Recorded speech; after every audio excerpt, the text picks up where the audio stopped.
अगर आपने अभी तक इस चैनल को सब्सक्राइब नहीं किया है तो सब्सक्राइब कर लीजिए और साथ में इस घंटी वाले बटन को भी दबा दीजिए। बोलो बोलो शेरा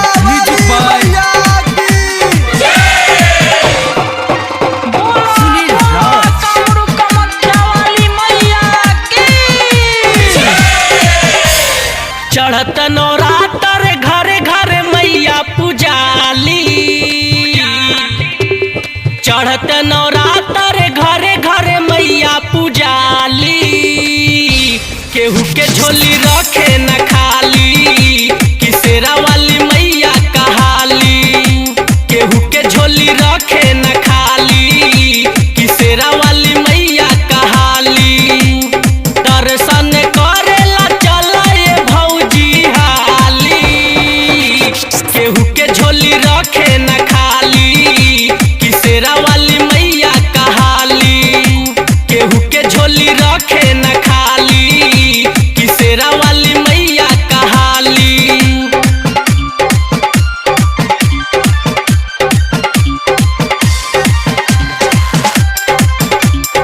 राधे म्यूजिक रिकॉर्डिंग स्टूडियो सूरत। गौआ के लोग सब जाता रे साथ में। लागल बा भीड़ मैया के दरबार में। लागल बा भीड़ मैया के दरबार में। गौआ के लोग सब जाता रे साथ में। लागल बा भीड़ मैया के दरबार में। लागल बा भीड़ मैया के दरबार में। जगमग जरेला दिया जैसे दिवाली। जगमग जरेला दिया जैसे दिवाली। केहू के झोली रखे न खाली कि शेरा वाली मैया कहाली। केहू के झोली रखे न खाली कि शेरा वाली मैया कहाली। प्रेम से बोले वैष्णो वाली मैया की। सप्तमी के दिन हवे कल तैयारी।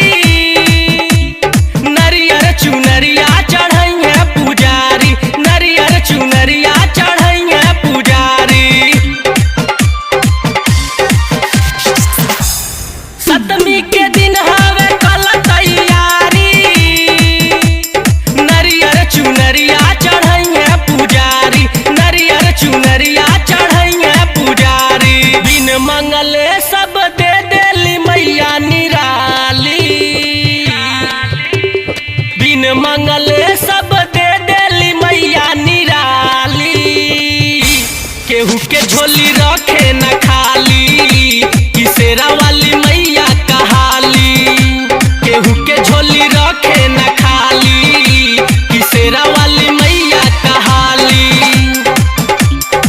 प्रेम से बोलो लता वाली मैया की। अर्जी करे न पवन परवाना। डीजे पे बाजता राजेश के गाना। डीजे पे बाजता राजेश के गाना। अर्जी करे न उमेश दीवाना। डीजे पे बाजता राजेश के गाना। डीजे पे बाजता राजेश के गाना। लोहरैया धाम के नाम से ही त जनाली। लोहरैया धाम के नाम से ही त जनाली। केहू के झोली रखे न खाली कि शेरा